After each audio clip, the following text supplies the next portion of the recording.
The president has already said he wants to see Adam Schiff held accountable for the countless lies he told the American people in relation to the Russiagate scandal that then Rep. Adam Schiff had approved leaking classified information to smear then President Donald Trump over the Russiagate scandal. This is obviously a bombshell whistleblower report. Hopefully more people in this room will cover it as such. It was all done with one purpose: to weaponize intelligence and law enforcement for political gain. Those abuses eroded public trust in our institutions. The FBI will now lead the charge with our partners at DOJ.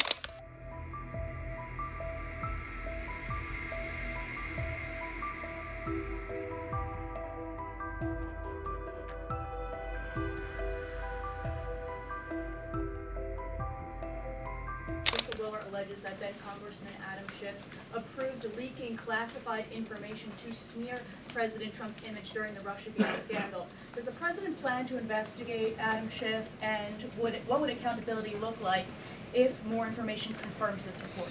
The president has already said he wants to see Adam Schiff held accountable for the countless lies he told the American people in relation to the Russiagate scandal. I brought Tulsi Gabbard out to this podium to talk to you about all of that, and this administration is taking accountability very seriously. As for this new FBI whistleblower report, I understand Kash Patel last night declassified a 302 FBI document showing that a whistleblower who is a Democrat, a career intelligence officer who worked for Democrats on the House Intel Committee for more than a decade, repeatedly warned the FBI in 2017 that then Rep. Adam Schiff had approved leaking classified information to smear then President Donald Trump over the Russiagate scandal. This is obviously a bombshell whistleblower report. Hopefully more people in this room will cover it as such. And I have a quote from the FBI director for all of you. He has said this: "For years, certain officials used their positions to selectively leak classified information to shape political narratives. It was all done with one purpose: to weaponize intelligence and law enforcement for political gain.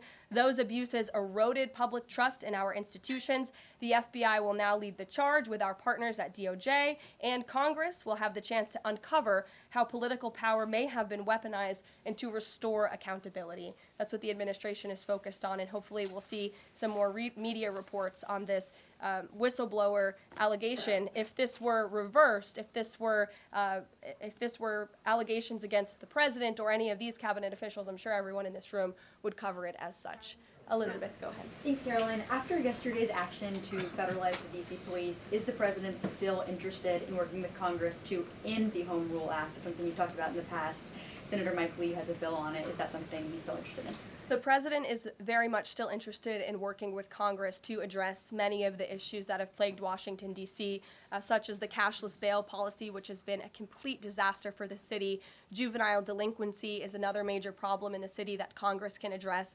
So I know Congress is on recess right now. When they get back to work to Washington, this president looks forward to having these conversations with our friends on Capitol Hill so we can work with them to make D.C. safe and beautiful again. And again, we encourage Democrats to join us in this effort. Perhaps their approval ratings would move up a little bit if they did. I saw a new poll today. Democrat approval rating is at an all-time low, 32%. If they could just stand by the basic notion of law and order, perhaps they would see that tick up a bit, and we welcome them to do that. Dasha. Thanks, Karoline. President Trump yesterday at this podium indicated this, so has NATO Secretary General Mark Rutte, that in order for peace to happen, it is very likely that Ukraine will have to cede some land to Russia. Zelensky has repeatedly said no land for peace. That's not going to happen. Has this administration communicated to Zelensky that he's going to have to change that position? Look, I appreciate you're asking that question in a different way than your colleague Michael in the back. I don't want to get into the details of these negotiations and these discussions that have taken place out of respect for where we are right now, and I'll let the president speak on it further if he wishes to. One more about Israel. Sure. I know the president has had a call with Prime Minister Netanyahu recently. Netanyahu is planning to seize the remainder of Gaza City. What is the administration's position on this move by Israel's government? Look, this is an incredibly complex and complicated war that, again, was inherited by this president, by his predecessor, Joe Biden.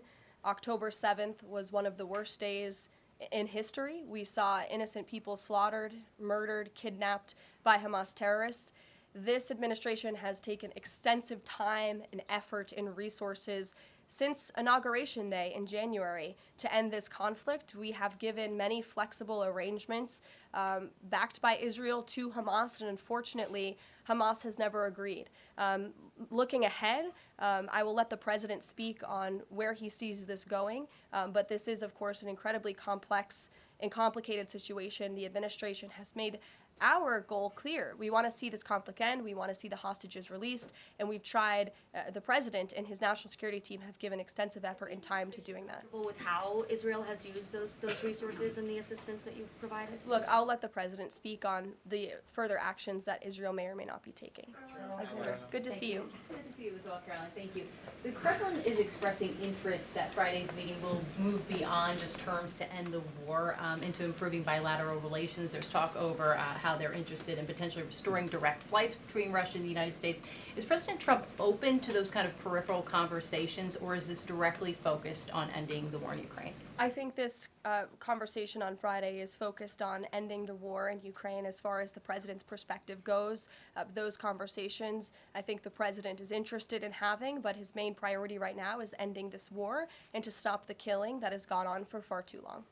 You're welcome. In the back. Go ahead. Yeah, two questions on the economy. So first, we've had small businesses tell us that it's not foreign exporters who are eating the tariffs, it's them. And they've held off on raising prices, but soon they're going to have to raise prices. What is the White House's message to them? The White House's message to our small business owners across the country is you have never had a better ally or friend or supporter in this White House than President Donald Trump, who is a businessman himself, who understands your concerns and who wants to restore wealth back to our country through the powerful use of tariffs. And that's what he's focused on doing, while simultaneously driving down costs. You have to remember, we are 6 months into this administration, and we had a president who had no business experience, had no idea what he was doing, and who funneled billions of wasteful spending dollars into our economy, which created the worst inflation crisis in a generation. Now this president is focused on tackling inflation, deregulating, cutting costs, cutting red tape to make it easier for small business owners to thrive. And again, the economic indicators show that we are moving in the right direction. In January, when this president showed up to the White House, the 6-month annualized core inflation rate was 3.7%. Today, 6 months later, the 6-month annualized core inflation rate is 2.4%. So we are trending in the right direction. Moving forward, since President Trump took office, for another 6 months, inflation will be tracking at 1.9% at this trajectory. You look at grocery prices, they fell, energy prices fell, fuel oil fell, ship fares fell, propane fell, butter, margarine, eggs, non-prescription drugs. You go through the list of items that are falling. And then I would also point to that report this morning showing that small business optimism has reached a 5-month high. So look, we inherited an economic mess from the previous administration, but this administration is focused on fixing it every day. And part of that is signing the largest tax cuts into law to put more money back into the pockets of these small business owners. Just on the BLS, they collect the inflation data, obviously. If the jobs data is not reliable, should Americans trust the inflation data? Well, look, the jobs data has had massive revisions. We want to ensure that all of the data, the inflation data, the jobs data, any data point that is coming out of the BLS is trustworthy and is accurate, which is why the president has restored new leadership at the BLS.